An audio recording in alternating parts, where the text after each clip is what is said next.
Hey guys, what's up? It's Snake here, and yeah, I think I'm gonna do something a little bit new today. For a while now, I've been playing around with the idea of doing some videos where I talk about myself and my life and things going on, just to let y'all get to know me a little bit better. So we'll see how this goes, and if y'all have questions that y'all want to ask me, maybe you want me to do a video about something, go ahead and send those in. But I was playing around with the idea of doing a video like this, and I was thinking what I could talk about. Maybe I could do like an episode where there's a video game chronology of my life, how I got from my Atari 5200 all the way up to my Xbox 360 and PS3. Or maybe I could do an episode where I talk about all the silly questions I get at work. Because you would not believe some of the questions I get. A lot of people come in, they ask me what the HDM1 cable is for, and if they really need it. Because all they have is an HD television. They don't have anything special. Or one lady even came in and she got so upset because we did not have VCRs for sale. But anyway, I actually decided on the topic of this video was going to be my adventures on Craigslist. Because as you guys know, I did recently move. I was living up in Bayside, and now I live down in Westbury, which is further south in Long Island, if you're familiar at all with the area. And so I had a washer and dryer at the old place, and figured I'd put it up on Craigslist to sell it because I didn't need it at the new place. And if it's mine, why not get a little bit of money for it, because I had no place to store it. So we posted it on Craigslist to see if we could get anybody to buy it. Put $3.50 for the pair. Sounds like a pretty good price. But you'd be surprised, not a lot of people are willing to pay that. We ended up getting, I think maybe only 2 or 3 people sent in messages questioning about it. And out of those 3, only one of the guys seemed really serious, and he seemed really excited about it. But everything had to be his way. He wouldn't call us. He wouldn't give us his phone number. It had to be through email only, and texting through email as well. Like whenever we got text from him, it was from an email, not from an actual cell phone, which seemed kind of strange at first. But he was like, "Okay, yeah, I really want it. I need it to get shipped to me, so I'm going to send you the money plus what it's going to cost to ship it." So we're like, "Okay, go ahead and send the check, and we'll get it going." So a week goes by, nothing at all, no check, no nothing. And finally we get an email going, "Hey, sorry about that, just a lot of personal stuff going on, crazy things in my life, had to deal with work." Which seems a little bit, he got like really kind of personal, talking about like how he was sick and he couldn't get into work, and now he's got to go and deal with that, and that's what took so long for the check. So we're like, "Okay, we'll just send out the check, and then we'll figure it out from there."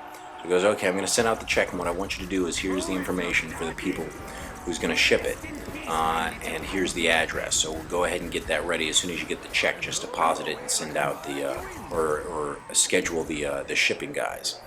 So we're like, "Okay," and that's when we discover that the guy lives in Virginia, or at least that's where his address says he is in Virginia. And this guy's buying a washer and dryer for $350 from New York, and then shipping it, which is going to cost like another $200 from New York down to Virginia for some reason. So that seemed even weirder. But we're like, "Okay, well, if the check comes through, who cares, right? If he's willing to pay the money, then I don't care where he lives and where he wants us to ship it." So still nothing.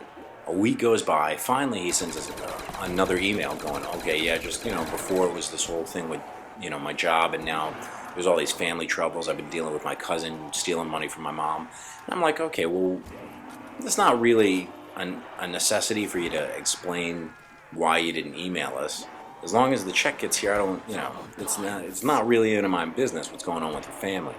So finally the check comes in, and obviously this whole conversation back and forth over email texting had seemed suspicious up until this point. But it wasn't until I got the check where I was like, "Wait a minute, there's a big red flag." I open up the envelope, and on the outside it's got my name, the address, and everything. Open up the envelope. There's a smaller envelope inside with my name on it. Open that up, and now there's a check, not for the $550, which would cover the $350 for the washer and dryer and the $200 for the shipping, but instead it's for $2,195.97. But to make things even stranger, the check is not from a person. It's from a it's from the state of California. So not even from Virginia, not from a real person, it's from the state of California, and it's a tax rebate check from the city of Glendale.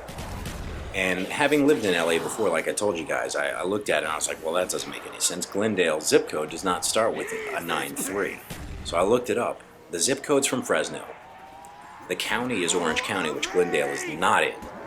And then the street doesn't even exist. The street address does not exist. So I really started to get concerned. So I went and brought all that to my bank, gave them the information, said, hey, there's obviously something wrong. And I go to stall the guy, I send him an email, I'm like, okay, look, dude, we got the check, I'm going to deposit it, but the bank says because of the price and the fact that it's out of state, it's going to take a week to clear. So as soon as it clears, we'll send everything through and it'll be all fine. Suddenly, nothing happens.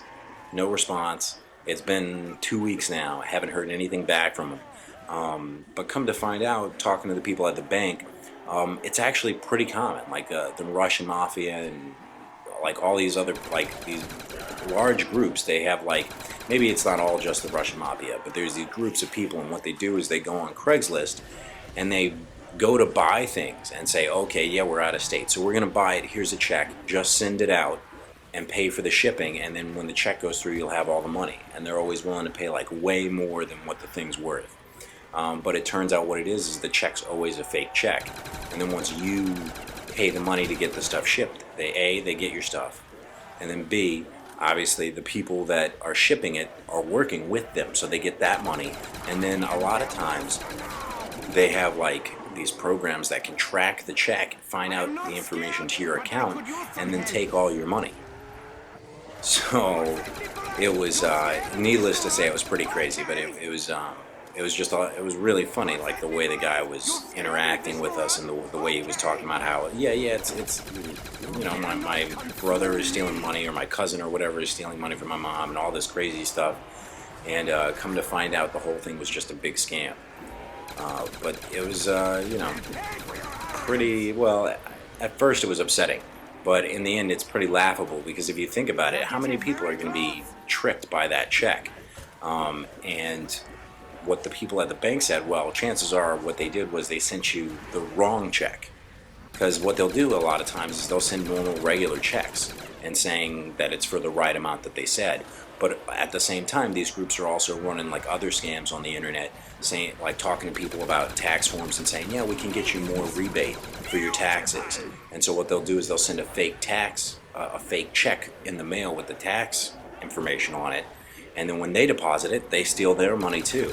So it's like this whole crazy like internet scam thing. So buyer and seller beware when you're dealing with Craigslist. eBay is scary stuff. Like, I don't know. It's just an insane thing to have happen, and you don't think about those things. You always hear the funny jokes on like The Office and stuff where Michael is supporting 20 Nigerian princesses, and people are always sending in, you know, people are like the whole thing with what's his name, Lance Armstrong, where he got his foundation got conned by this woman saying that she had cancer and all this other stuff, and in the end there wasn't even a real person at the end of the email. They were just stealing money from the foundation. So it's a crazy world that we live in for sure. But anyway, that's enough about my crazy life. Hopefully you found that interesting. If not, you know, let me know. I won't make any more of these videos. But if you definitely want to hear more stuff, or if you have questions about, you know, about me and my life and how I got into video games, or how I started doing videos on YouTube and all that kind of stuff, go ahead, send me your messages, leave comments below, and especially don't forget to like and subscribe.